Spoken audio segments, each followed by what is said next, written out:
चलिए जी, good evening, शुभ संध्या, राधे राधे, जय श्री कृष्ण सभी साथियों को बहुत बहुत स्वागत है साथियों। एक बार फिर से आप सभी का एक धमाकेदार, शानदार, जबरदस्त रेलवे के लिए प्रसिद्ध एमडी क्लासेस ऑनलाइन प्लेटफॉर्म पर। तो चलिए शुरू करते हैं साथियों एक शानदार जबरदस्त सेशन, जिसमें आप सब जानते हैं कि हम पहचान सीरीज चला रहे हैं, पीवाईक्यू सीरीज हम लोग कर रहे हैं, पीवाईक्यूज चल रहे हैं लगातार। हिस्ट्री के पूरे पीवाईक्यूज पढ़ाकर खत्म किए जा चुके हैं एनटीपीसी के, और अब हम पॉलिटी के सेशन पर हैं, और पॉलिटी का आज साथियों तीसरा सेशन है।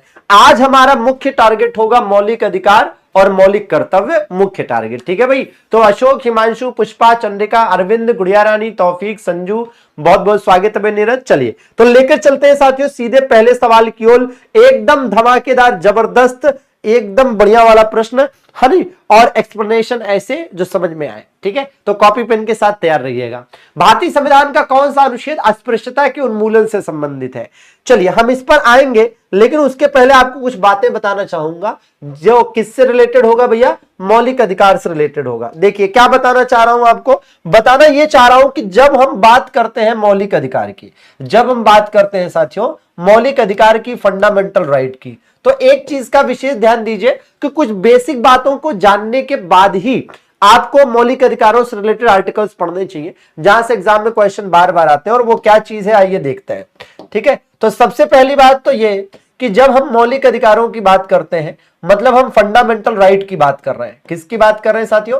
फंडामेंटल राइट की बात कर रहे हैं, ठीक है। इसमें बेसिक बात क्या है? बेसिक बात यह है कि अगर हम आपसे कहें कि इसका विकास किस देश में हुआ, सीधे शब्दों में इसका विकास किस देश में हुआ, ठीक है। और अगर फिर आपसे कहें कि पहला लिखित प्रावधान किस देश ने किया, अरे पहला लिखित प्रावधान इसका किस देश ने किया, ठीक है। फिर भारत के संदर्भ में हम कहें कि भारतीय संविधान के किस भाग में इसका उल्लेख है, फिर हम आपसे कहें कि भारतीय संविधान के किस अनुच्छेद में इसका उल्लेख है, फिर आपसे कहें कि इसका भैया उद्देश्य क्या है ना, इसका उद्देश्य क्या है मौलिक अधिकारों का, फिर हम आपसे कहें कि भैया इन मौलिक अधिकारों का सर्वोच्च संरक्षक किसे कहा जाता है, सर्वोच्च संरक्षक किसे कहा जाता है, ठीक है ना। हाँ जी, और इसी प्रकार से हम आपसे कहें कि कितने मौलिक अधिकार हैं, कितने मौलिक अधिकार हैं, ठीक है ना। हाँ जी, कितने मौलिक अधिकार हैं। फिर हम आपसे कहें कि भैया जहां तक मौलिक अधिकारों का सवाल है, तो क्या ये न्यायालय द्वारा प्रवर्तनीय है, क्या ये न्यायालय द्वारा प्रवर्तनीय है? तो बिल्कुल न्यायालय द्वारा प्रवर्तनीय है कि नहीं, न्यायालय इन्हें लागू करा जा सकता है या नहीं, ठीक है ना। तो ये बात भी इसमें देखने को मिल जाएगी। तो आइए एक एक करके जान लेते हैं पहले इन बेसिक बातों को, फिर आगे बढ़ते हैं, ठीक है भैया। चलिए तो देखा जाए विकास इसका कहां पर हुआ था भैया, ब्रिटेन में हुआ था, तो जरूर नोट करेंगे। लिखित प्रावधान सबसे पहले किस देश के संविधान में किया गया? अमेरिका के संविधान में किया गया। किस भाग में है? 3 भाग में है भैया। अनुच्छेद कहां से कहां तक है? 12 से 35 तक है, ठीक है। और इसी भाग 3 को क्या कहा जाता है? इसी भाग 3 को कहा जाता है भारतीय संविधान का मैग्ना कार्टा। क्या कहा जाता है भैया? भारतीय संविधान का मैग्ना कार्टा कहा जाता है, ठीक बात है ना। भारतीय संविधान का मैग्ना कार्टा कहा जाता है, ठीक बात है। उद्देश्य की बात करें तो राजनीतिक लोकतंत्र की स्थापना, क्या करना भाई? राजनीतिक लोकतंत्र की स्थापना करना इसका उद्देश्य है, राजनीतिक लोकतंत्र की स्थापना, ठीक बात है। तो एज इट इज इसको याद कर लेना है। इधर साथियों ध्यान दीजिए सर्वोच्च संरक्षक कौन है, तो याद रहे कि सुप्रीम कोर्ट सर्वोच्च संरक्षक है। कितने हैं साथियों? तो 6 मौलिक अधिकार है, ठीक है। बाकी ये न्यायालय द्वारा प्रवर्तनीय तो है ही, और आर्टिकल 13 के बेसिस पर और 32 के बेसिस पर आप इसे कह सकते हैं कि ये न्यायालय द्वारा प्रवर्तनीय है, ठीक बात है ना। तो एज इट इज आप इसकी स्क्रीनशॉट ले सकते हैं, बेसिक बातें हैं। और इसके बाद अब हम क्वेश्चन पर आते हैं। जैसे ये क्वेश्चन पूछा है, तो इस क्वेश्चन में भी केवल इतना जानकर नहीं रह जाना है कि हाँ भैया अस्पृश्यता के उन्मूलन की बात अनुच्छेद 17 में की गई है, केवल इतनी जानकारी से काम नहीं चलेगा। देखिएगा पहली बात तो यह है कि एक बार क्वेश्चन यहां से ऐसे भी पूछा गया कि भैया अस्पृश्यता के उन्मूलन को रखने का उद्देश्य क्या है, किस पर्पस से, किस उद्देश्य से इसको रखा गया, तो बताइएगा, है ना। किस उद्देश्य से इसको रखा गया साथियों? तो इसका उद्देश्य है सामाजिक समानता। क्या उद्देश्य है? सामाजिक समानता इसका उद्देश्य है, ठीक है ना। क्या उद्देश्य है इसका? सामाजिक समानता इसका उद्देश्य है। ये पहली बात हो गई। दूसरी बात क्या है? दूसरी बात ये है कि भाई अगर हम बात करते हैं मौलिक अधिकारों की या अस्पृश्यता के अंत की, तो इसके लिए सिविल अधिकार संरक्षण अधिनियम कब पास हुआ था? इसके लिए सिविल अधिकार संरक्षण अधिनियम, सिविल अधिकार संरक्षण अधिनियम या सिविल राइट प्रोटेक्शन एक्ट इसके लिए कब पास किया गया? सिविल अधिकार संरक्षण अधिनियम इसके लिए वर्ष 1955 में पास किया गया। कब भैया? वर्ष 1955 में पास किया गया। ठीक बात है, इसको विशेष रूप से ध्यान देने की जरूरत है। ठीक है ना?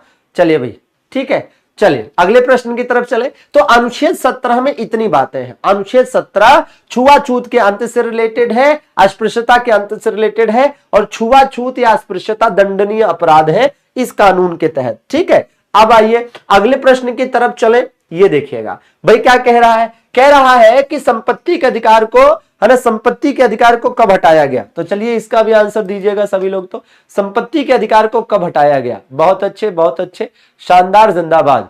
ठीक है, तो बिल्कुल बताते चलिए एक एक करके, तो जानकारी बिल्कुल एकदम स्पष्ट रूप से। हाँ जी, देखिएगा। तो भैया यहां पर आपको यह समझना है कि 44वां संविधान संशोधन, ठीक है, 44वां संविधान संशोधन था वर्ष 1978 की बात है। कब? वर्ष 1978 की बात है, जब हुआ ये कि भारत के संविधान के अनुच्छेद 19F और अनुच्छेद 31 में, है ना, एक चीज हुआ करती थी, और वो क्या थी भैया? संपत्ति का अधिकार। क्या थी? संपत्ति का अधिकार थी, जिसे यहां से हटाकर आर्टिकल 300A के तहत रख दिया गया। आर्टिकल 300A के तहत रख दिया गया। किसकी बात हम कर रहे हैं? हम काम कर रहे हैं, हम संपत्ति के अधिकार की बात कर रहे हैं। ठीक है, तो संपत्ति का अधिकार वर्तमान में क्या है? संपत्ति का अधिकार साथियों वर्तमान में क्या है? वर्तमान में संपत्ति का अधिकार इस प्रकार से आप कहेंगे कि एक कानूनी अधिकार है। क्या है ये एक कानूनी अधिकार है, इस बात का ध्यान देंगे। ठीक है, कानूनी या विधिक अधिकार है, लीगल राइट है। ठीक है, कानूनी या विधिक अधिकार है, मतलब लीगल राइट है। ठीक बात है। तो राइट आंसर क्या हो जाएगा इसका? तो राइट आंसर साथियों हो जाएगा 44वां संविधान संशोधन। और इसी की वजह से कहा जाता है कि मूल रूप से संविधान में 7 मौलिक अधिकार थे, अब कितने हैं? 6 हैं। ठीक है, चलिए ये बताइएगा, निम्नलिखित में से किस संस्थान के पास भारतीय संविधान के अनुसार बंदी प्रत्यक्षीकरण की रिट जारी करने की शक्ति है? देखिए एक सिंपल सी चीज यहां पर समझिएगा। ठीक है, क्या भैया? कि अगर हम बात करते हैं मौलिक अधिकारों के लिए रिटों की, किसकी? रिटों की बात करते हैं। रिटों को हिंदी में क्या कहते हैं पता है? रिटों को साथियों हिंदी में प्रलेख कहा जाता है। क्या कहा जाता है भैया? प्रलेख कहा जाता है। अब ध्यान दीजिए कि भारतीय संविधान का अनुच्छेद, है ना, अनुच्छेद 32 के तहत, आर्टिकल 32 के तहत सुप्रीम कोर्ट के पास, और आर्टिकल 226 के तहत, आर्टिकल 226 के तहत हाई कोर्ट के पास यह अधिकार है कि वो क्या कर सकते हैं? रिटें जारी कर सकती है। कौन कौन सी भैया? तो भैया इसके लिए एक शानदार सी ट्रिक मैं आपको बता देता हूं आगे। ठीक है, राइट आंसर क्या है? सर्वोच्च न्यायालय और उच्च न्यायालय दोनों। ठीक है, तो सर्वोच्च न्यायालय और उच्च न्यायालय दोनों के द्वारा आप देखेंगे रिटें जारी की जा सकती है। सिंपल सी ट्रिक क्या है यहां पर? देखिएगा, ट्रिक है साथियों, बंदी पर, है ना, बंदी पर प्रति क्षण, बंदी पर प्रति क्षण मेरा अधिकार है। ठीक है ना, बंदी पर प्रति क्षण मेरा अधिकार है। ठीक है ना, हाँ जी, बंदी पर प्रति क्षण मेरा अधिकार है।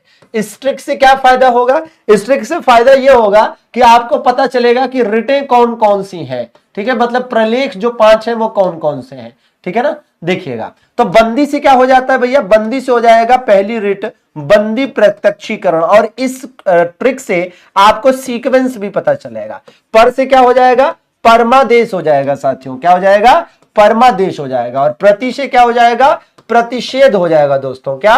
प्रतिषेध हो जाएगा। क्षण से क्या हो जाएगा भैया?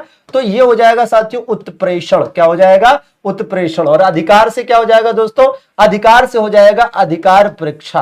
क्या हो जाएगा भैया? अधिकार परीक्षा हो जाएगा। ठीक है, क्या हो जाएगा? अधिकार परीक्षा हो जाएगा। ठीक है, और इस प्रकार से आप यहां पर देखेंगे कि भैया देखो, बंदी प्रत्यक्षीकरण का मतलब क्या हो जाता है? इसका मतलब होता है सशरीर पेश किया जाए, सशरीर पेश किया जाए। ठीक है, सशरीर पेश किया जाए, ये इसका मतलब होता है, क्योंकि एग्जाम में अर्थ भी पूछे जाते हैं।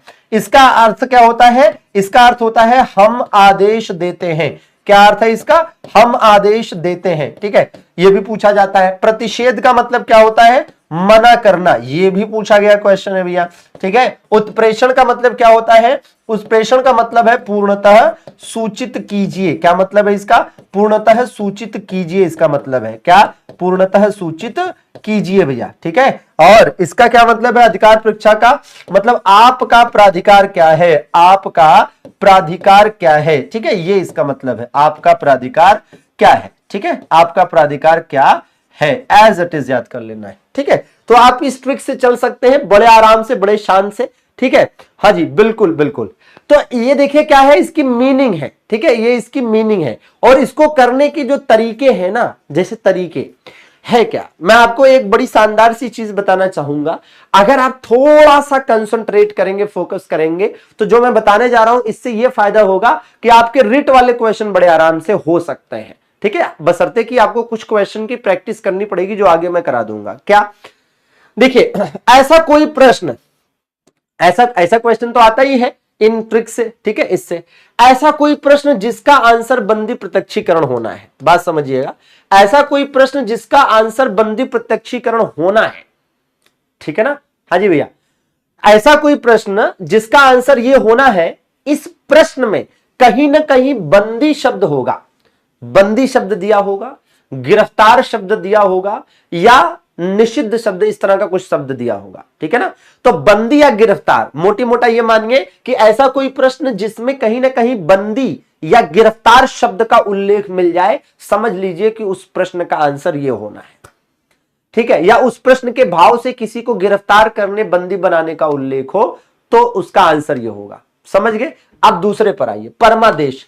ऐसा कोई प्रश्न जिससे किसी को, है ना, उसके कर्तव्य याद दिलाने या आदेश देने का बोध हो।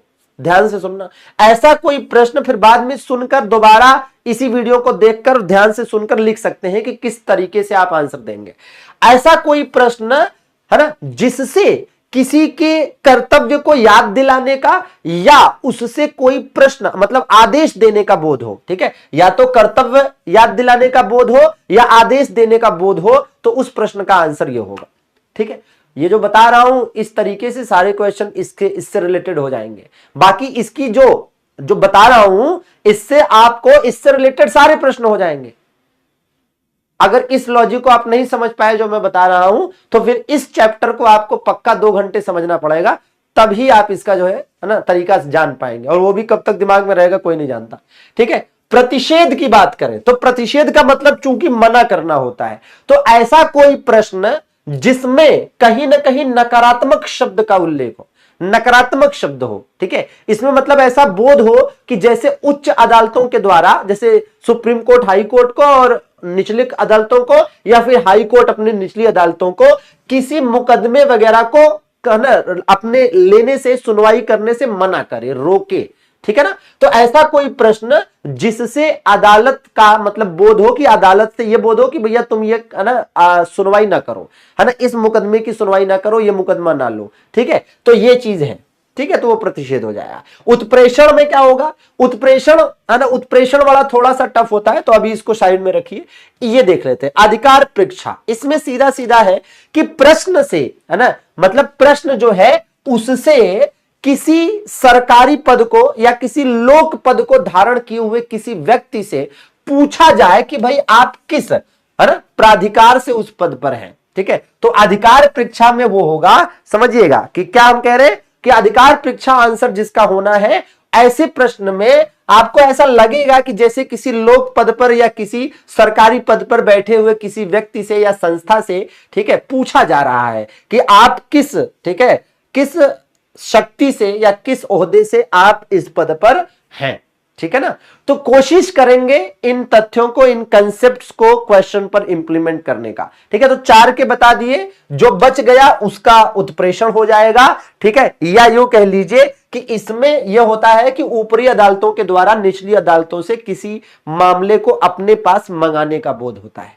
ठीक है, अब ये एक बार में नहीं होगा, इस पर आधारित क्वेश्चन करेंगे तब होगा। आइए चलिए क्वेश्चन करने की कोशिश करते हैं, और कुछ आप बाद में अपने से भी करने की कोशिश करिएगा। ठीक है ना, हाँ जी भाई। देखिए भारत के संविधान का, ठीक है, भारत के संविधान के किस अनुच्छेद में यह प्रावधान है कि किसी नागरिक के साथ नस्ल, धर्म, जाति या जन्म स्थान या इनमें से किसी आधार पर भेदभाव नहीं होगा। यह तो आपको बिल्कुल याद होगा। जरा एसी बंद कर दूं भैया, रिमोट कहां है? बहुत सही, चलिए बताइए। तो भैया देखिए, आराम से बता सकते हैं इसको, कोई दिक्कत नहीं है, ठीक है। क्या कह रहा है कि किसी नागरिक के साथ नस्ल, धर्म, जाति या जन्म स्थान या इनमें से किसी के आधार पर भेदभाव नहीं किया जा सकता। तो बिल्कुल राइट आंसर है अनुच्छेद 15, ठीक है ना, अनुच्छेद 15, ठीक है। तो बिल्कुल, अब देखिए एक ऐसा है, कई बार ये क्वेश्चन थोड़ा सा अलग तरीके से पूछता है। ऐसे कहेगा कि निम्नलिखित में से कौन सा अनुच्छेद कमजोर वर्गों के हितों की रक्षा से संबंधित है? कमजोर वर्गों की हितों की रक्षा, कमजोर वर्गों के हितों की रक्षा। तो इस बात का भी ध्यान दीजिएगा कि पता चले कि अलग ही लेवल का क्वेश्चन पूछ लिया। अनुच्छेद 15 में कहीं पर भी आप लिखा नहीं पाएंगे कि लिखा हो कि कमजोर वर्गों के हितों की रक्षा से संबंधित है, ठीक है, सामान्यतः नहीं मिलेगा, लेकिन यह चीज पूछी गई है क्वेश्चन, ठीक है ना। हाँ, बाकी अनुच्छेद 16 क्या है? तो भैया अनुच्छेद 16 जो है यह है क्या कि लोक नियोजन के विषय में अवसर की समानता, लोक नियोजन के विषय में अवसर की समानता। अनुच्छेद 19 में आप जानते हैं अभिव्यक्ति की आजादी और भी कुछ चीजें हैं इसमें, अभिव्यक्ति की आजादी, और अनुच्छेद 17 पहले ही बता चुके हैं, ठीक है। ये देखिए, भारतीय संविधान के अंतर्गत अल्पसंख्यकों के हितों का संरक्षण किसके अंतर्गत निहित है? ठीक है ना, बिल्कुल। डेली ये क्लास आपकी 4 बजे होती है, तो आप नियमित रूप से जुड़ें और अपनी तैयारी सही दिशा में आगे बढ़ाएं, मंडे टू सैटरडे, ठीक है, बिल्कुल। भाई क्या कह रहा है? भाई कह रहा है अल्पसंख्यक, तो अल्पसंख्यक वाला अनुच्छेद 29 में है। अब यहीं पर एक चीज ये जरा ध्यान दीजिए कि भाई अल्पसंख्यक कौन है? माइनॉरिटीज, ठीक है, जो संख्या में कम हो, ठीक है। तो अल्पसंख्यकों के लिए एक अनुच्छेद 30 भी है ना, एक अनुच्छेद 30 भी है, जिसमें ये दिया हुआ है, क्या दिया है कि भैया इसमें यह दिया है कि अपने पसंद की शिक्षण संस्थान की स्थापना, अपने पसंद की शिक्षण संस्थान, अल्पसंख्यक वर्गों के लिए है, अपने पसंद की शिक्षण संस्थान की स्थापना एवं प्रशासन, है ना, संस्थान की स्थापना एवं प्रशासन, स्थापना एवं प्रशासन। तो एज इट इज आपको याद करने की जरूरत है, स्थापना एवं प्रशासन, ठीक भाई। चलिए ये देखिए, निम्नलिखित में से कौन सी रिट किसी व्यक्ति को सार्वजनिक कार्यालय में उस कार्य को करने से रोकने के लिए जारी की जाती है जिसका वह हकदार या अधिकारी नहीं होता है? अब देखिए भैया, अब आ गया ना, हमने आपको जो लॉजिक बताया था, ठीक है, थोड़ी देर पहले, उस लॉजिक को इंप्लीमेंट करिए। हमने यहां पर लॉजिक क्या बताया था? यहां पर हमने सब में लॉजिक बताए थे अलग अलग, जिसमें से हमने इस वाले में ये लॉजिक बताया था अधिकार परीक्षा में कि अधिकार परीक्षा जिस प्रश्न का आंसर होना होगा उस प्रश्न में ऐसा लगेगा कि किसी लोक पद पर, किसी सरकारी पद पर बैठे हुए किसी व्यक्ति से सवाल हो रहा है, ठीक है, कि भैया क्या क्या चल रहा है, ठीक है। तो वही वैसा ही कुछ बोध हो रहा है। देखिए, कह रहा है किसी व्यक्ति को सार्वजनिक, सार्वजनिक मतलब लोक कार्यालय में, लोक पद में उस कार्य को करने से रोकने के लिए जारी की जाती है जिसका वह हकदार नहीं होता है, ठीक है ना, जिसका वह हकदार नहीं होता है। तो फिर राइट आंसर क्या होगा? अधिकार परीक्षा होगा। क्या होगा? अधिकार परीक्षा, ठीक है ना। चलिए ये देखिए, भारतीय संविधान का कौन सा अनुच्छेद अपराधों के लिए दोष सिद्धि के संबंध में संरक्षण से संबंधित है? ठीक है ना, हाँ जी, हाँ, दोष सिद्धि के संबंध में संरक्षण। तो अब इसमें क्या होता है कि ऐसे तो अनुच्छेद जो इसका आंसर है वो है 22, ठीक है। तो अब देखिए अनुच्छेद 20 में 3 बातें हैं। अनुच्छेद 20 में यह बात तो लिखी ही है जो यहां पर क्वेश्चन में पूछा है कि अपराधों के लिए दोष सिद्धि के संबंध में संरक्षण, लेकिन अनुच्छेद 20 में ऐसे 3 बातें हैं। और क्या वो 3 बातें हैं? तो पहली बात है कार्योत्तर विधियों से संरक्षण। पहली बात क्या है मेरे दोस्त? कार्योत्तर विधियों से संरक्षण, कार्योत्तर विधियों से संरक्षण, ठीक है ना, कार्योत्तर विधियों से संरक्षण, ठीक है। दूसरा क्या है? दूसरा इसमें दे रखा है दोहरे दंड से संरक्षण, ठीक है, दोहरे दंड से संरक्षण, ठीक है, मतलब प्रोटेक्शन फ्रॉम डबल जियोपार्डी, ठीक है ना। और तीसरा क्या है? तीसरा है आत्म अभिशंसन से संरक्षण, आत्म अभिशंसन से संरक्षण। क्या मतलब है इसका भैया? देखिए ऐसा है कि तीनों चीजों को ध्यान से समझेंगे कि क्या भाई। देखिए अनुच्छेद 20 की जो पहली लाइन है, ठीक है, वो इसका मतलब क्या है? इसका मतलब है कि जो काम जब किया जा रहा है तो उस समय के जो कानून होंगे, उस समय का जो कानून होगा वही लागू होगा। जैसे मान लीजिए कि आज की डेट में ऑनलाइन पढ़ाना अपराध नहीं है, ठीक है, और हमने पढ़ाया, ठीक है, फिर कल की डेट में एक सवेरे तड़के कानून बन जाए, अध्यादेश जारी हो जाए कि अब जो ऑनलाइन पढ़ाएगा वो अपराध है, ठीक है। तो आज के पढ़ाने के आधार पर कल मुझे सजा नहीं मिल जाएगी, एक एग्जांपल दे रहा हूं, जैसे मान लीजिए आज की डेट में कहीं कोई चोरी करे और आज की डेट में चोरी करने की सजा मान लीजिए कि 6 महीने है, ठीक है, और कल की डेट में एक नया कानून बन जाए कि भैया आप चोरी करने पर 6 साल की सजा होगी।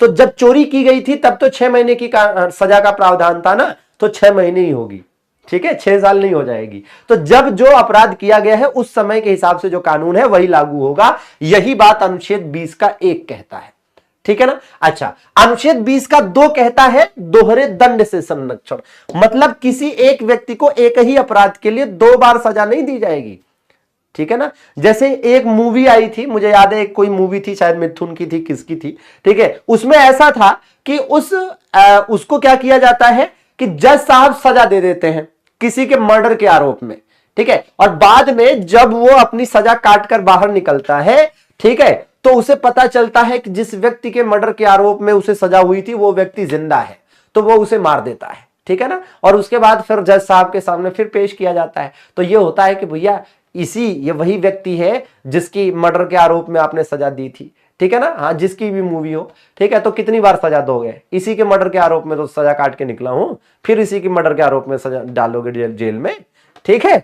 तो ये वाला मामला है कि दोहरे दंड से संरक्षण, एक ही अपराध के लिए 2 बार सजा नहीं मिलेगी। अब किसी व्यक्ति को पता चला है ना, किसी आरोप में सजा हो गई 6 साल की या 7 साल की, अब वो सजा काट के बाहर निकला, ठीक है, तो ये हुआ कि फिर जेल में डाल दिया जाए कि नहीं नहीं अरे तू तो चोर है, नहीं, ठीक है, ये सब नहीं हो सकता। 1 बार सजा होगी, 2 बार नहीं। और आत्माभिशंसन तो गजब का है। आत्म अभिशंसन से संरक्षण का मतलब है कि किसी अपराध के अभियुक्त को, मतलब जो आरोपी है, उसको पुलिस मार मार कर कबूल नहीं करा जा सकती कि तुम कबूल करो, ठीक है ना। हाँ जी, कबूल करो, ये नहीं हो सकता, ठीक है ना। हाँ, तो एकदम सिंपल है, बहुत बढ़िया। अमित बाबू को केमिस्ट्री की क्लास चाहिए। कौन से पेपर में केमिस्ट्री 10-20 नंबर आता है यार? केमिस्ट्री की क्लास पहले पढ़ोगे? ऐसा कौन सा पेपर आ गया तुम्हारा कि इस केमिस्ट्री की क्लास की याद आ रही है? चलिए फिलहाल, ठीक है। हालांकि जो तीसरा वाला है आत्म अभिशंसन से संरक्षण, ठीक है, उसमें आप कहेंगे अरे सर पुलिस मारती वारती तो है ही, ठीक है ना। हाँ, कबूल है कबूल है कबूल है, वो वाला अलग है भैया, ठीक है। हाँ, तो आत्म अभिशंसन से संरक्षण का मतलब है कि पुलिस जबरदस्ती मारपीट के कबूल नहीं करा सकती। अब आप कहेंगे सर पुलिस मारती है, तो मैं आपको बता दूं कि सुप्रीम कोर्ट की गाइडलाइन है। जैसे मान लीजिए कि कभी ईश्वर ना करे ऐसा हो, लेकिन मान लीजिए कि किसी मामले में पुलिस आपको गिरफ्तार कर ले और पुलिस मार मार के एकदम कबूल करवाने पे तुली हुई कि कबूल कर तूने किया है, कबूल कर तूने किया है, इस पेपर पे साइन कर, है ना, कि तूने किया है। आप कर लीजिए कबूल भाई, कोई दिक्कत नहीं है, जहां कहे वहां साइन कर दीजिए, ठीक है, कोई दिक्कत नहीं है। बस एक काम करना है, जैसे आप अदालत में आपको पेश किया जाए, आपको एक लाइन बोलनी है कि मुझे मार मार कर जबरदस्ती कबूल कराया गया, खत्म, ठीक है। सुप्रीम कोर्ट की गाइडलाइन है कि भैया पुलिस कस्टडी में, है ना, अंदर वहां जेल में जो दिया गया भाई गवाही है वो मान्य नहीं होगी, अदालत में जो गवाही होगी वही मान्य होगी, ठीक है ना। और यही कारण है कि कई बार पुलिस वाले मारते तो हैं, लेकिन ऐसी जगह पर मारते हैं कि जाकर जज साहब के सामने दिखा ना सके, ठीक है ना। पता चला, है ना, वो जज साहब के सामने एकदम तुरंत दिखाएगा, है ना, अरे जज साहब देखो इधर मारी, ये देखो खून निकलने पड़ा है, ठीक है, तो दिखा भी नहीं सकते, ठीक है। हाँ, और अगर सबूत पेश कर दिया, ठीक है, अगर किसी अभियुक्त ने, किसी व्यक्ति ने सबूत पेश कर दिया, सबूत के साथ साबित कर दिया अदालत में कि पुलिस ने मारा है, तो पुलिस सस्पेंड, ठीक है, जो भी जिसने भी मारा होगा, जो भी कार्रवाई की होगी वो सस्पेंड हो जाएगा। भाई तुमने मारा कैसे, हाथ कैसे उठाया, ठीक है ना, समझिए। तो ये चीज होती है। चलिए, तो जरा ध्यान दीजिए, भारतीय संविधान के कौन से अनुच्छेद शोषण के विरुद्ध अधिकार से संबंधित है? तो ये तो खैर आपको पता ही है। मैं आपको यहां पर अगर सीक्वेंस आप याद करना चाहें तो मैं आपको एक ट्रिक बता देता हूं। क्या? समान, ठीक है, समान स्वतंत्र, ठीक है, समान स्वतंत्र शोध, समान स्वतंत्र शोध, है ना, शिक्षा का उपचार है, शिक्षा का उपचार है, ठीक है। तो बिल्कुल आप याद कर सकते हैं, इससे आपको मौलिक अधिकारों का सीक्वेंस याद हो जाएगा, क्रम याद हो जाएगा, ठीक है ना। हाँ, चलिए जरा ध्यान दीजिए। तो समान स्वतंत्र शोध शिक्षा का उपचार है, ठीक है। समान से क्या हो जाएगा? पहला मौलिक अधिकार समानता का अधिकार। स्वतंत्र से हो जाएगा दूसरा मौलिक अधिकार स्वतंत्रता का अधिकार। शो से हो जाएगा शोषण के विरुद्ध अधिकार, ठीक है। ध से हो जाएगा धर्म की स्वतंत्रता का अधिकार। शिक्षा से हो जाएगा शिक्षा व संस्कृति संबंधी अधिकार, शिक्षा व संस्कृति संबंधी अधिकार, ठीक है। और उपचार से हो जाएगा अरे क्या, संवैधानिक उपचारों का अधिकार। क्या हो जाएगा, संवैधानिक उपचारों का अधिकार, संवैधानिक उपचारों का अधिकार, ठीक है। ऐसे आप याद कर सकते हैं संवैधानिक उपचार। क्लियर बात है। तो एज इट इज आपको याद कर लेना है कि समान स्वतंत्र शोध शिक्षा के उपचार है, ठीक है ना। तो ऐसे सीक्वेंस आपको याद हो जाएगा, ठीक। बाकी तो अब रही बात भाई शोषण के विरुद्ध अधिकार की, तो 23 और 24 में है, ठीक है। जैसे इसी की बात करें कि भैया ये 14 से 18 में है, ये 19 से 22 में है, ये 23 और 24 में है दोस्त, ठीक है। और ये जो है 25 से 28 तक है ना। ये 29 और 30 में है, ठीक है। और ये 32 में है, ठीक बात है। ऐसे याद कर सकते हैं। चलिए जरा सेशन को लाइक वाइक करते चलिए। यह आपकी अपनी पसंदीदा क्लास है ना, तो इस क्लास की गरिमा भी आपके हाथ है। नंबर्स अच्छे दिखने चाहिए कि लाइक्स बहुत शानदार बढ़िया जबरदस्त है ना। कमेंट्स भी दिखने चाहिए। तो भाई ये आपकी जिम्मेदारी है। चलिए ये बताइए, भारतीय संविधान के अनुसार, ठीक है, निम्नलिखित में से किस आयु तक के बच्चों को मुफ्त और अनिवार्य शिक्षा प्राप्त करने का अधिकार है, बताएंगे। चलिए अभी हाल ही में हमारे पास बहुत सारे बच्चे विलेज पंचायत ऑफिसर और विलेज डेवलपमेंट ऑफिसर में सेलेक्ट होकर इंटरव्यू देने के लिए आए। तो पता है जब हम इंटरव्यू ले रहे थे तो उनमें से एक बच्चे ने पूछा कि सर क्लास में आप लोग जब पढ़ाते हैं तो बार बार कमेंट करने के लिए और लाइक करने के लिए क्यों कहते हैं, क्या इसका कोई फायदा होता है ना। क्या मतलब इससे कुछ विशेष फायदा, कोई फाइनेंशियल लाभ है।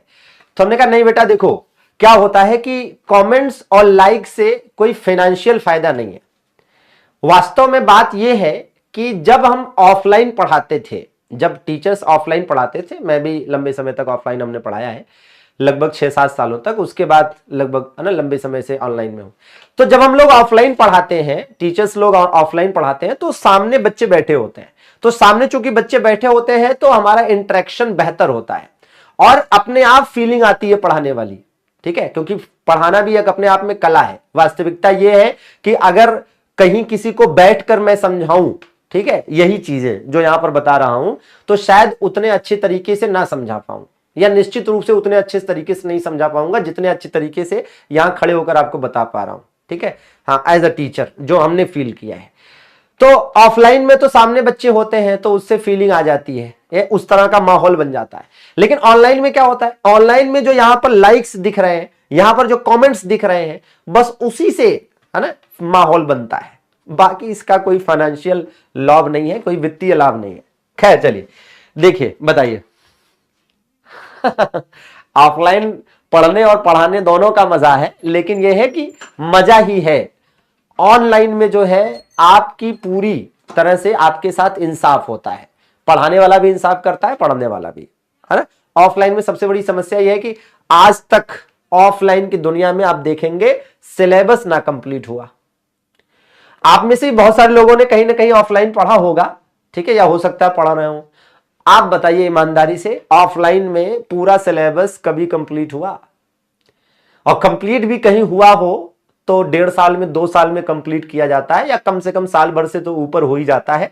और उसके बाद भी किसी न किसी की शिकायत रह जाती है कि अरे सर वो वाला फलाना सब्जेक्ट, फलाना चैप्टर रह गया। हाँ, होता है कि नहीं। जबकि ऑनलाइन में क्या है, 100% 4 से 5 महीने, 6 महीने में कोर्स कंप्लीट हो जाता है और कुछ नहीं बचता है। अगर कोई कह भी दे कि ये चैप्टर रह गया तो ये होता है ठीक है, पढ़ लो, पढ़ा देंगे, कल पढ़ा देंगे।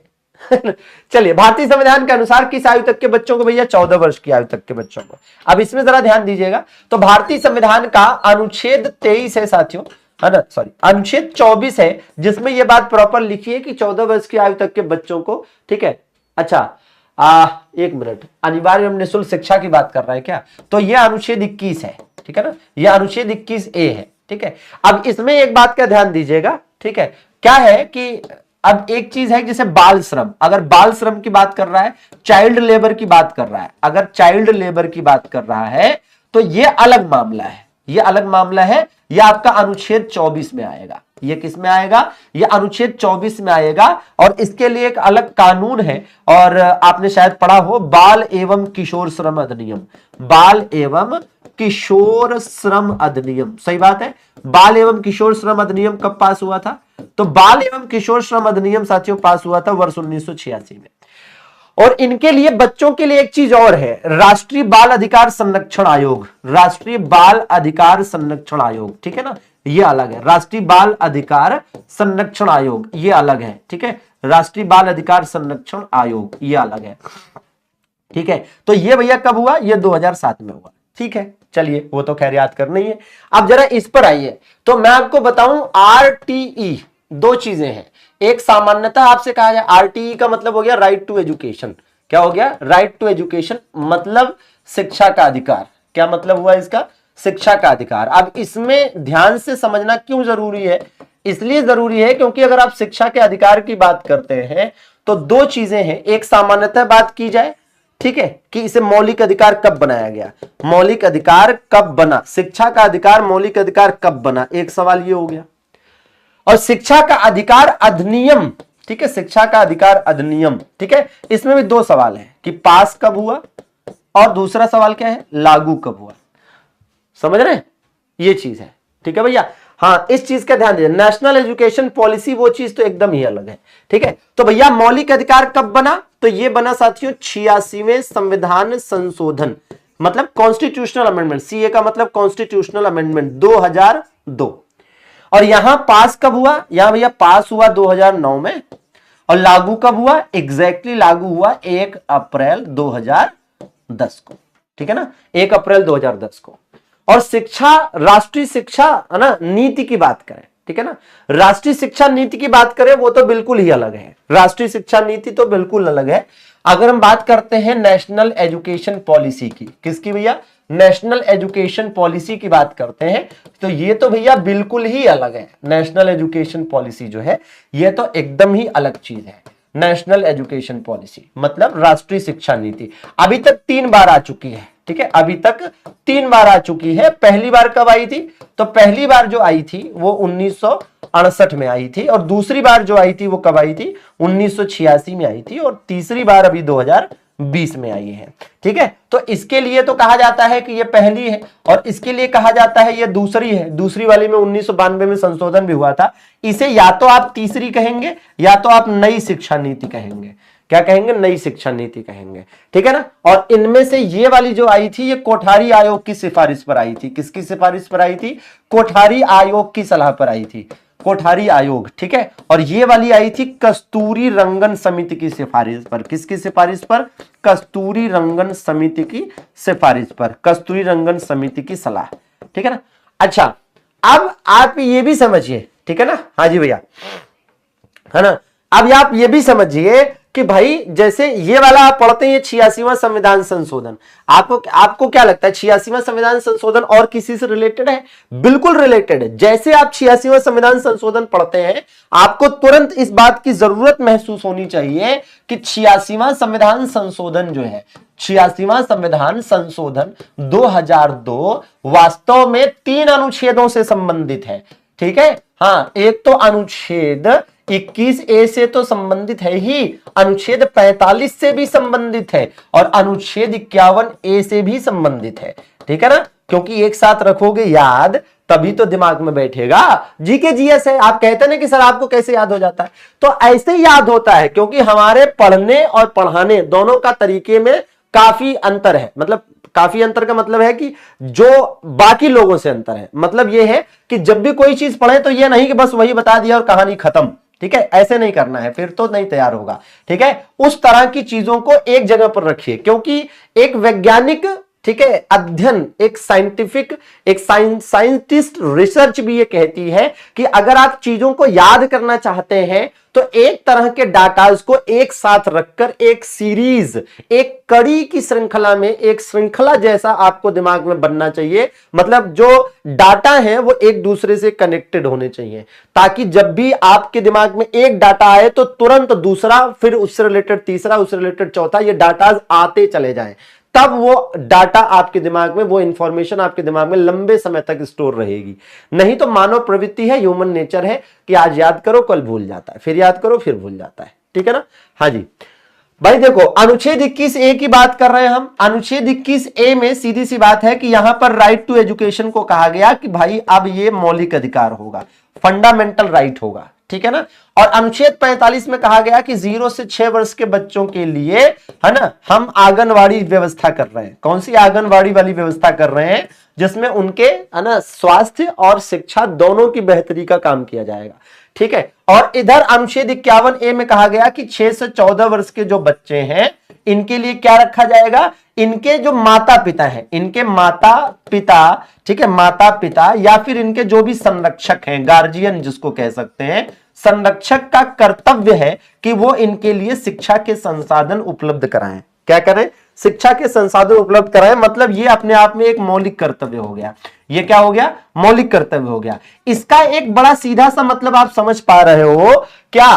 कि भैया एक सीधा सा मतलब ये समझिए ना आप कि ये क्या है? ये आप देख रहे हो, ये मौलिक अधिकार है कि नहीं? ये मौलिक अधिकार है, ठीक है, ये मौलिक अधिकार है। और ये सीधा सीधा दिख रहा है, ये डीपीएसपी मतलब राज्य का नीति निर्देशक तत्व है, और ये मौलिक कर्तव्य है। इसका मतलब 86वां संविधान संशोधन 2002 वाला, है ना, मौलिक अधिकार से भी संबंधित था, राज्य के नीति निर्देशक सिद्धांतों से भी संबंधित था, और मौलिक कर्तव्यों से भी संबंधित था। तीनों से संबंधित था, ठीक है, तीनों से ही संबंधित था। तो ऐसा भी तो क्वेश्चन हो सकता है कि निम्नलिखित में से कौन सा एक संशोधन था जो मौलिक अधिकार, मौलिक कर्तव्य और राज्य के नीति निर्देशक सिद्धांत तीनों से संबंधित था। और रियलिटी यह है कि इस संशोधन के पहले ना तो ये वाला अनुच्छेद था और ना ही ये वाला अनुच्छेद था। दोनों ही इस संशोधन के पहले नहीं थे, केवल ये वाला था, है ना। और ये बात है कि भैया जब ये अकेले था, जब ये संशोधन नहीं हुआ था, उसके पहले की रियलिटी क्या है? जब ये संशोधन नहीं हुआ था उसके पहले अनुच्छेद 45 में 0 से 14 वर्ष की बात होती थी, ठीक है। कब से पहले? 2002 से पहले। मतलब इस संविधान संशोधन से पहले की स्थिति यह है कि यहां पर आप किसकी बात कर रहे होते थे? यहां पर आप बात कर रहे होते थे सीधे सीधे 0 से 14 वर्ष की। ये यहां पर 0 से 6 वर्ष वाला जो मामला आया वो इस संशोधन के बाद आया है, उसके पहले नहीं था, ठीक है ना। तो ये समझना पड़ेगा आपको, ठीक है, तब आप इसकी वास्तविकता को, इसकी रियलिटी को समझ पाएंगे, ठीक है भैया। चलें आगे अगले प्रश्न की तरफ, ठीक है। वीके का जी के अंदाज शानदार, जबरदस्त, जिंदाबाद, है कि नहीं? बिल्कुल, दिमाग में भी छपेगा और पेपर में भी फंसेगा। आइए जरा, क्या हो रहा है? आपको 4 साल हो गया, पिताजी ने फर्स्ट क्लास में दाखिला दिला दिया था। अच्छा, 4 साल के जब आप थे तभी पिताजी ने पहली क्लास में दाखिला दिला दिया था। चलिए, अब उत्तर प्रदेश में एक नया नियम आया है, पता है? उत्तर प्रदेश में एक नया नियम है कि पहली क्लास में अगर बच्चे का एडमिशन हो रहा है तो निश्चित रूप से वो 6 वर्ष का होना चाहिए। अगर वो 6 साल का नहीं है तो पहली क्लास में एडमिशन नहीं होगा। पहले के टाइम में होता था ठीक है, मतलब सरकार भी चाहती है कि एकदम एज के हिसाब से चलो, नियम के हिसाब से चलो, ठीक है। चलो, इसी बहाने एक नया क्वेश्चन आपको पता चल गया कि वह भारत का वह कौन सा राज्य है जहां पर 6 वर्ष से कम आयु के बच्चों का पहली क्लास में एडमिशन नहीं होता, ठीक है ना। हाँ जी भाई, चले भैया लल्लन बाबू बताओ। मानव के दुर्व्यापार का प्रतिषेध। अब देखो भाई, होता क्या है कि अगर हम दुर्व्यापार की बात कर रहे हैं, तो दुर्व्यापार मतलब इसको इंग्लिश वर्ड क्या है? Human trafficking.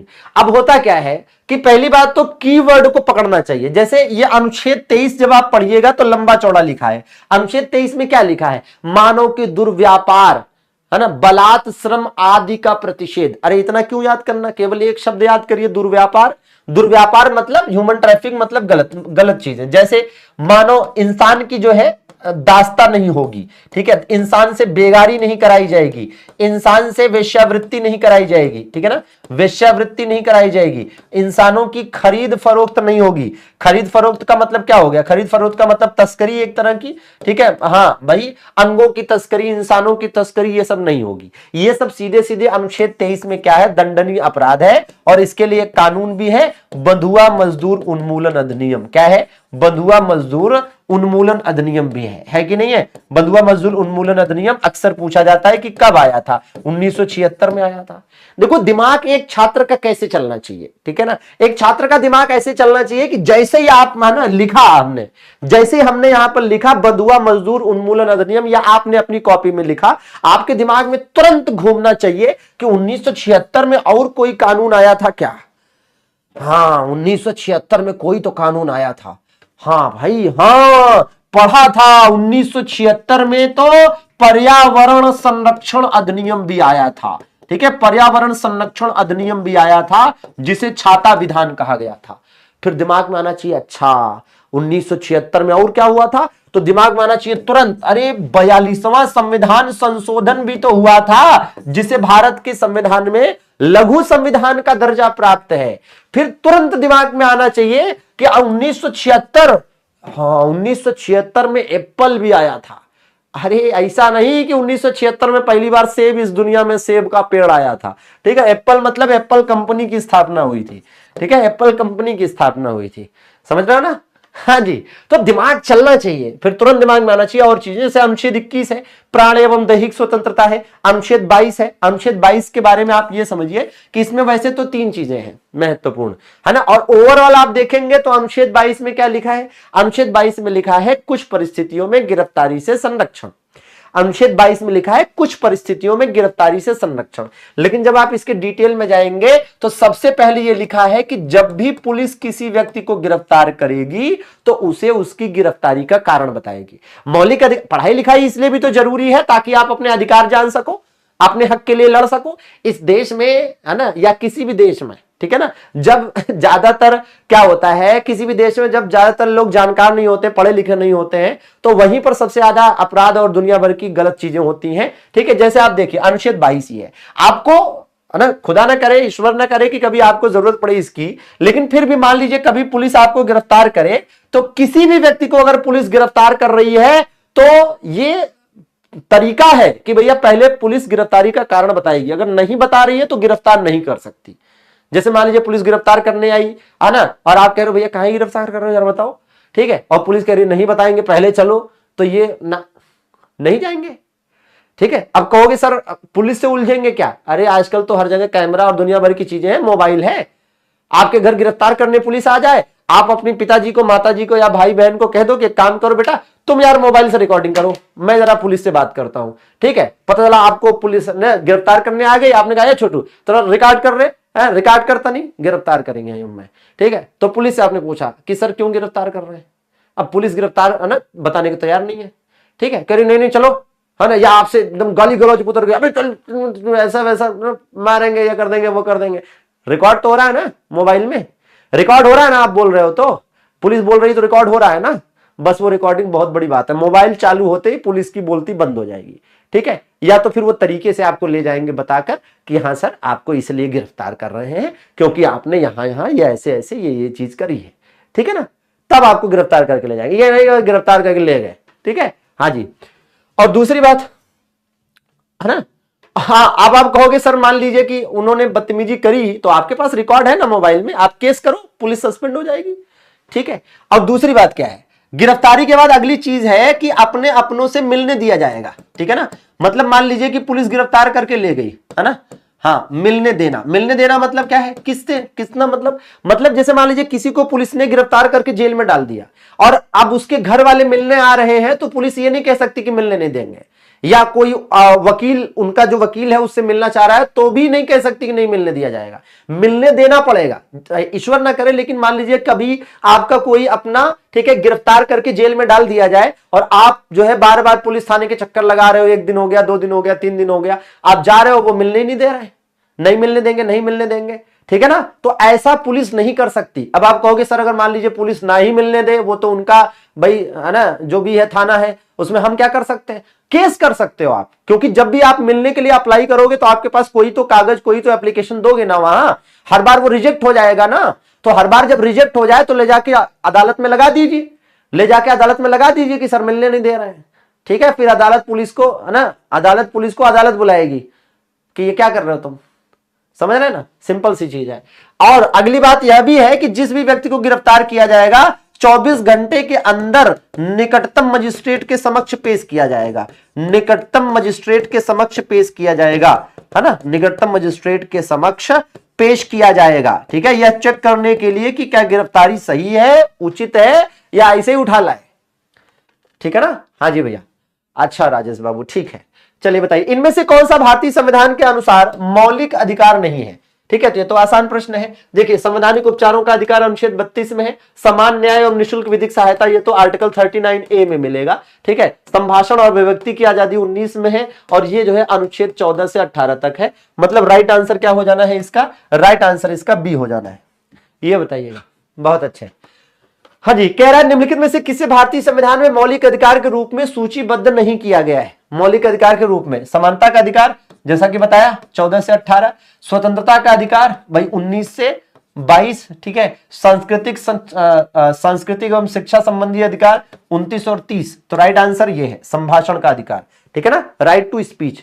अब देखिए है क्या कि जिस तरह से ये विकल्प दिया है, समानता का अधिकार, स्वतंत्रता का अधिकार, सांस्कृतिक एवं शिक्षा संबंधी अधिकार, ठीक है ना। हाँ, एक मिनट, संस्कृति एवं कल्चरल, संस्कृति कल्चरल। अब देखिए है क्या, ये जो राइट टू स्पीच है, ठीक है, अब जिस तरह से विकल्प दिया है, इस विकल्प के हिसाब से चौथा भी सही है, लेकिन चूंकि बाकी के 3 क्या है? ग्रुप है। ठीक है, ग्रुप है मतलब यह है कि असमानता का अधिकार 5 है कि 14 से 18 तक, स्वतंत्रता वाला 19 से 22 तक है, सांस्कृतिक एवं शिक्षा, हालांकि इसमें आगे पीछे है, शिक्षा एवं संस्कृति संबंधी अधिकार है। ठीक है, शिक्षा एवं संस्कृति, ठीक है ना। हाँ, तो वो चीज है, थोड़ा सा आगे पीछे है, लेकिन फिर भी वो ठीक है, कोई दिक्कत नहीं। संभाषण का अधिकार एक अकेला है जो केवल अनुच्छेद 19 में आता है, वो ग्रुप में नहीं आता, इसलिए इसका आंसर ये हो जाएगा। ठीक है ना। हाँ, देखिए, निम्नलिखित में से किसे भारतीय संविधान की आत्मा के रूप में वर्णित किया गया है? भारतीय संविधान की आत्मा, तो भैया देखो, अब इसमें है क्या, मैं आपको बताऊं कि होता ऐसे है, कह रहा भारतीय संविधान की आत्मा के रूप में वर्णित किया गया है। अब इसमें होता क्या है कि जैसे वास्तविकता तो यह है कि अगर आपसे कहा जाए कि भारतीय संविधान, अब ध्यान से सुनिएगा, भारतीय संविधान की आत्मा क्या है, भारतीय संविधान की, है ना, भारतीय संविधान का उद्देश्य, है ना, किसमें निहित है, भारतीय संविधान का भाव किसमें निहित है, भारतीय संविधान की दार्शनिक पृष्ठभूमि क्या है, दार्शनिक पृष्ठभूमि क्या है, भारतीय संविधान की कुंजी क्या है ना, भारतीय संविधान का पहचान पत्र क्या है, ठीक है, भारतीय संविधान का पहचान पत्र क्या है। इन सारे प्रश्नों का एक ही जवाब है, इन सारे प्रश्नों का एक ही जवाब है। क्या जवाब है भैया? इन सारे प्रश्नों का एक ही जवाब है, और वो जवाब क्या है? वो जवाब है प्रस्तावना। हालांकि ऑप्शन में प्रस्तावना नहीं है, हालांकि ऑप्शन में प्रस्तावना नहीं है। ठीक है, तो चूंकि अब ऑप्शन में प्रस्तावना नहीं है, तो जो दिए गए विकल्प हैं, क्या उनमें से कोई आंसर हो सकता है? ठीक है, ऑप्शन में प्रस्तावना है नहीं, ठीक है ना, तो इसके हिसाब से फिर क्या आंसर देंगे? फिर इसके हिसाब से इसका आंसर हो जाएगा मौलिक अधिकार। ठीक है ना। हाँ जी, कि निम्नलिखित में से किसे भारतीय संविधान की आत्मा, अब याद करिए, ये इस आधार पर भी मौलिक अधिकार होगा कि याद करिए कि डॉक्टर भीमराव अंबेडकर ने भारतीय संविधान की हृदय एवं आत्मा किसे कहा है? तो हृदय एवं आत्मा किसे कहा है? अनुच्छेद 32 को कहा है, जो कि संवैधानिक उपचारों का अधिकार है। ठीक है ना, और वो मौलिक अधिकार में है, तो उस आधार पर, ठीक है, प्रस्तावना होता तो निश्चित रूप से इसका आंसर प्रस्तावना होता। लेकिन आप देखिए, एक ही जगह पर ये प्रस्तावना वाला पूरा कंसेप्ट क्लियर है। यदि लोगों के एक विशेष समूह को केरल में तेलुगु माध्यम के स्कूल खोलने की अनुमति नहीं दी जाती, क्या कह रहा है? लोगों के एक विशेष समूह को केरल में तेलुगु माध्यम का स्कूल खोलने की अनुमति नहीं दी जाती, तो इसे किस मौलिक अधिकार का उल्लंघन माना जाएगा? इसमें कहीं से कहीं तक दिक्कत नहीं है। याद करिए, हमने एक अनुच्छेद बताया था आपको 30, और इसमें यही तो लिखा था कि अल्पसंख्यक वर्गों के द्वारा अपने पसंद की शिक्षण संस्थान एवं प्रशासन का अधिकार, शिक्षण संस्थान की स्थापना करने एवं प्रशासन का अधिकार, तो यही तो होगा, क्योंकि ये किसमें है भाई? इसमें 2 ही अनुच्छेद तो हैं, 29 और 30। ठीक है ना, 29 और 30। चलिए ये देखिए, है ना, ये तो बहुत आसान प्रश्न है। कह रहा मौलिक अधिकार किस भाग में है? तो मौलिक अधिकार आप जानते ही हैं, भाग 3 में है। अच्छा, चूंकि भाग 3 में मौलिक अधिकार है, इसलिए भाग 3 को भारतीय संविधान का मैग्ना कार्टा कहते हैं। क्या कहते हैं भैया? भारतीय संविधान का मैग्ना कार्टा कहते हैं। ठीक है, भारतीय संविधान के अनुसार प्रत्येक व्यक्ति जिसे गिरफ्तार करके हिरासत में लिया गया है, ये अभी थोड़ी देर पहले हमने समझाया था कि किसी भी व्यक्ति को, ये क्वेश्चन इतना लंबा चौड़ा जरूर है, लेकिन ये लंबा चौड़ा क्वेश्चन ये पूछना चाह रहा है कि अगर पुलिस किसी को गिरफ्तार करेगी कि तो कितने समय के अंदर अंदर निकटतम मजिस्ट्रेट के समक्ष पेश करेगी? 24 घंटे के अंदर। अनुच्छेद 22 में ये बात लिखी है, बात खत्म। ठीक है, ये देखिए, संसद द्वारा निःशुल्क और अनिवार्य शिक्षा, ये भी बता चुके हैं कि संसद के द्वारा, ठीक है, अधिनियम कौन सा? आरटीई एक्ट भाई 2009 में पास हुआ था और 2010 में लागू हुआ था। ठीक है, और यहां पर पास पूछ रहा है तो 2009 बताइए, लागू पूछता तो 2010 बता देते। मूलभूत अधिकारों में से ज्यादातर हमारे संविधान के किस अनुच्छेद में लिखे गए हैं। तो मूलभूत अधिकार अनुच्छेद 12 से 35। देखिए अभी कुछ क्वेश्चन बहुत शानदार तरीके से एक्सप्लेनेशन हमने कर दिए, आपने कंसेप्ट समझ लिया, तो अब हमको भी आंसर लगा के अगले प्रश्न पर निकलने में मजा आ रहा है और आपको भी आंसर देने में मजा आ रहा है, ठीक है ना। हाँ, तो कंसेप्ट जब क्लियर होता है ना तो एग्जाम में भी ऐसे ही होता है कि लगता है वाह अबे क्या हलवा पेपर बनाया हुआ है, इस बार तो मैं एनटीपीसी सिलेक्शन लेकर रहूंगा, ठीक है, हो गया लड्डू बांटो। निम्नलिखित में से कौन सा विकल्प भारतीय नागरिक का मौलिक अधिकार नहीं था, ठीक है, नहीं था, ठीक है। तो देखो समानता का अधिकार ठीक है 14 से 18, ठीक है। निजता का अधिकार अनुच्छेद, कौन से अनुच्छेद में, निजता का अधिकार दरअसल में आप देखेंगे तो 2017-18 में सुप्रीम कोर्ट के पास एक केस आया था और इसी केस में निजता का अधिकार मतलब राइट टू प्राइवेसी को अनुच्छेद 21 के तहत मौलिक अधिकार की श्रेणी में रखा गया है। अनुच्छेद 21 को मौलिक अधिकार की श्रेणी में मतलब निजता के अधिकार को अनुच्छेद 21 के तहत मौलिक अधिकार घोषित किया गया, ठीक है। अनुच्छेद 21 के तहत राइट टू प्राइवेसी, प्राइवेसी ये किस अधिनियम तक आप मतलब कहां तक आप प्राइवेसी समझेंगे, प्राइवेसी का क्या मतलब है, प्राइवेसी तो खैर आप समझ रहे हैं, लेकिन प्राइवेसी का यहां कहने का मतलब यह है कि जैसे, है ना, प्राइवेसी कहने का मतलब है कि कोर्ट का कहना था कि जैसे मान लीजिए कि आप फोन चलाते हैं, ठीक है ना, फोन चलाते हैं तो अब आपका फोन, जैसे आप भाई मान लीजिए कोई लड़की है तो उसका हस्बैंड, कोई लड़का है तो उसकी वाइफ, ठीक है, फोन चेक करने के लिए कहते ना, लाओ फोन चेक कराओ, है ना, लाओ फोन चेक कराओ, ठीक है, आज जरा देखें किसका किसका फोन आया है, कहां तुमने इधर उधर फर्जी की बातें करी हैं, ठीक है।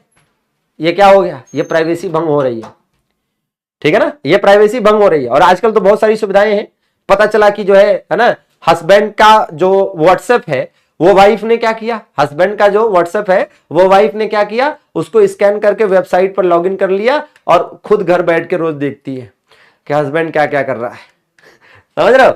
हाँ, तो ये किसी की प्राइवेसी का हनन है और अगर सामने वाला केस कर देगा तो लंबे नप जाएंगे, है ना, सामने वाले ने केस कर दिया तो दिक्कत हो जाएगी। अब आप सोचेंगे, अब ऐसा तो नहीं है कि हस्बैंड वाइफ के खिलाफ या वाइफ हस्बैंड के खिलाफ केस करेगी, लेकिन फिर भी क्योंकि मामला फिर तो बहुत ही बिगड़ जाएगा, ठीक है। लेकिन ये ठीक है, कानूनन गलत है, संवैधानिक रूप से गलत है। आप किसी की प्राइवेसी को भंग नहीं कर सकते, वो भले ही आपका हस्बैंड हो, वाइफ हो, लड़का हो, है ना, पिता हो, बेटा बेटी कोई भी हो, ठीक है ना। आप पिताजी भी नहीं कर सकते, पिताजी भी नहीं कर सकते। आज सुना है, आज से शुरू, अच्छा ठीक है गुरु ले लो कई लोग सोच रहे हैं गुरु जी नया आइडिया दे दिया आपने, अब तो कईयों की लंका लगने वाली है, ठीक है। अरे एग्जाम्पल दे रहे थे, हमको क्या पता आइडिया मिल जाएगा किसी को। भारत के संविधान के अनुसार निम्नलिखित में से कौन सा मौलिक अधिकार नहीं है, देश की रक्षा का अधिकार मौलिक अधिकार नहीं है भैया, देश की रक्षा का अधिकार नहीं है, कर्तव्य होता है, ठीक है। हाँ जी, भारतीय संविधान में कौन से मौलिक अधिकार की गारंटी नहीं दी गई है, ठीक है, तो व्यवसाय के अधिकार की गारंटी नहीं दी गई है, बाकियों की गारंटी है, व्यवसाय के अधिकार की गारंटी नहीं है, ठीक है। ये देखिए भारतीय न्यायिक प्रणाली में रिट, हैबियस कॉर्पस, ठीक है ना, हैबियस कॉर्पस, ठीक है। अब देखिए इंग्लिश वर्ड आ गया हैबियस कॉर्पस, ठीक है। तो इसका साथियों है क्या, इसका है बंदी प्रत्यक्षीकरण। दरअसल में इसकी जो हिंदी होती है वो होती है बंदी प्रत्यक्षीकरण, तो बंदी प्रत्यक्षीकरण इसकी हिंदी होती है। तो केवल इस क्वेश्चन को करने के लिए केवल इतना पता होना काफी था कि बंदी प्रत्यक्षीकरण को इंग्लिश में हैबियस कॉर्पस कहते हैं, बात खत्म। अब बंदी प्रत्यक्षीकरण किस लिए होता है, अगर किसी व्यक्ति को गलत तरीके से गिरफ्तार कर लिया गया या गिरफ्तारी वगैरह का जो तरीका है उसको फॉलो नहीं किया गया, जैसे मान लीजिए कोई पुलिस आपको गिरफ्तार करने आए और आपको गिरफ्तारी का कारण नहीं बताया, गिरफ्तार करके ले गई तो 24 घंटे के अंदर अंदर निकटतम मजिस्ट्रेट के समक्ष पेश नहीं किया, या आपको अपने बचाव के लिए अपने वकील से बातचीत नहीं करने दी, इस तरह की चीजें हुई हैं, तो ये आपके मौलिक अधिकारों का हनन है। और इसके लिए आपके बचाव के लिए न्यायालय जाकर जो रिट लगाई जा सकती है, जिस रिट को जारी करने के लिए हाई कोर्ट या सुप्रीम कोर्ट में अपील की जा सकती है, वो है बंदी प्रत्यक्षीकरण, ठीक है। आप पुलिस से इतना क्यों डरते हो भाई, कई क्षेत्रों में कई सारे लोग हैं जो पुलिस को देखते ही डर जाते हैं, और कई क्षेत्रों में बहुत सारे लोग हैं जिनको यह लगता है कि पुलिस गुंडागर्दी करती है, पुलिस जो है गलत काम करती है, किसी को भी उठाकर कभी भी जेल में डाल सकती है। ऐसे कैसे, पुलिस ने अगर प्रोसेस को फॉलो नहीं किया, आप सोच कर देखिए कि पुलिस ने प्रोसेस को फॉलो नहीं किया तो यह आपके मौलिक अधिकारों का हनन है। और इसके लिए किसी छोटी मोटी अदालत में नहीं जाना है, सीधे आप हाई कोर्ट जा सकते हो, सीधे सुप्रीम कोर्ट जा सकते हो। हाई कोर्ट सुप्रीम कोर्ट में पैसा नहीं चलता है, जैसे कुछ लोग कहते हैं अरे सर पैसे वालों की जीत होती है। हाई कोर्ट सुप्रीम कोर्ट में कौन सा पैसे वालों की जीत होती है भाई, वहां तो बड़े स्तर पर मामला है, ठीक है। हाँ, तो ये एक फायदा है कि आपके मौलिक अधिकारों के हनन पर आप सीधे सुप्रीम कोर्ट या हाई कोर्ट जा सकते हैं, ठीक है ना। चलिए भाई, हाँ जी सुनाइए सुनाइए, है ना। उनको आर्टिकल नहीं मालूम होता पुलिस वालों को, तो आर्टिकल नहीं मालूम होता है तो आप उनको नानी याद दिला दीजिए, ठीक है ना। हाँ हाँ भाई बिल्कुल, पुलिस वालों को अगर आर्टिकल नहीं पता है, ये सब चीजें नहीं पता है, तो आप तो फिर उनकी नानी याद दिला ही सकते हैं, ठीक है ना। नहीं डरते हो, वेरी गुड। चलो, डरना भी नहीं चाहिए। तो परमादेश रिट पहले बताया था, परमादेश मतलब किसी को आदेश देने का बोध होता है या कर्तव्य याद दिलाने का। अब देखो वो तरीका, वो लॉजिक काम कर रहा है जो हमने बताया था कि परमादेश आंसर अगर होना है तो उसमें यह होगा कि किसी को कर्तव्य याद दिलाने का, किसी को आदेश देने का बोध होगा। देखो यहां सीधा सीधा बोध हो रहा है, ठीक है ना। इसलिए हमने कहा अब कुछ चीजें स्मार्ट तरीके से पढ़ी जाती हैं, ज्यादा मेहनत करके मार डीप और दुनिया भर की चीजें पढ़ने की जरूरत नहीं है, ठीक है। जो चीज आप रिट या है ना प्रलेख के बारे में लोगों से 2-2 3-3 घंटे 4-4 घंटे पढ़कर कॉन्सेप्ट नहीं क्लियर कर पाएंगे, जो लॉजिक हमने बताया उसको इंप्लीमेंट करिए, ठीक है। 5 मिनट में कहानी खत्म, ठीक है। चलिए, उस रिट का नाम बताइए जिसके तहत अदालत किसी गिरफ्तार का तरीका, अब देखो आ गया। हमने कहा था कि अगर प्रश्न में गिरफ्तारी शब्द आ जाए, बंदी शब्द आ जाए, तो आंसर क्या होगा? बंदी प्रत्यक्षीकरण हो जाएगा, कहानी खत्म। कहीं से कहीं तक कोई दिक्कत है, सोचने की जरूरत है नहीं ना। बस 4 मूलभूत अधिकारों में से एक का चयन करें जो भारत के नागरिकों और विदेशियों के लिए, दोनों के लिए उपलब्ध है। अब देखिए यहां पर सीधी सी बात, एक बात बताता हूं, क्या केवल भारतीयों को प्राप्त मौलिक अधिकार, केवल भारतीयों को प्राप्त, केवल भारतीयों को प्राप्त मौलिक अधिकार, ठीक है। केवल भारतीयों को प्राप्त मौलिक अधिकार कौन कौन से हैं? देखो भैया, अनुच्छेद 15, 16, 19, 29, 30, है ना। अब क्या है, अब कई लोगों को लगता है सर कैसे याद करेंगे, कैसे रटेंगे कि 15, 16, 19, 29, 30। चलो जिसने रट लिया उसका अच्छा है, जिसने नहीं रटा उसको लगता है कि कैसे याद करेंगे कि कौन से अधिकार केवल भारतीय नागरिकों के लिए। अरे आप पढ़ो तो डिटेल में भाई, आप पढ़ोगे जब डिटेल में तो पता चलेगा कि अनुच्छेद 15 क्या कहता है। यह आरक्षण की बात करता है वास्तव में। अनुच्छेद 16 भी आरक्षण की बात करता है। तो क्या हम विदेशियों को आरक्षण देंगे?